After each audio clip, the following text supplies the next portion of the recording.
Assalamualaikum warahmatullahi wabarakatuh. Ketemu lagi sama Keyek TV.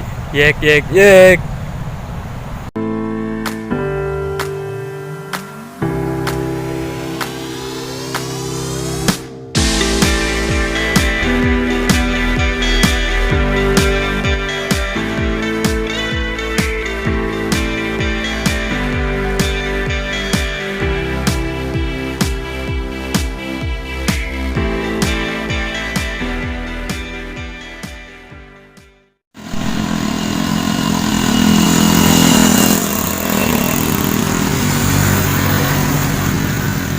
Nah, jadi kalian di sini Jalan Raya Binuangen atau Jalan Raya Simpang.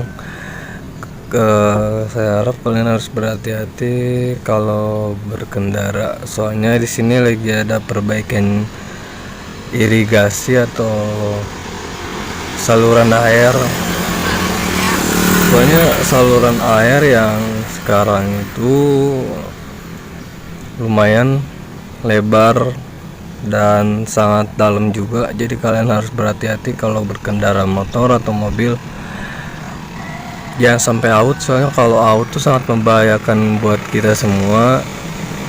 Dan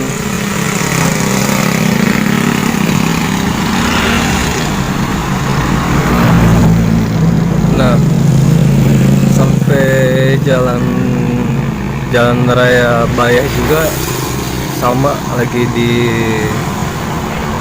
di renovasi saluran airnya.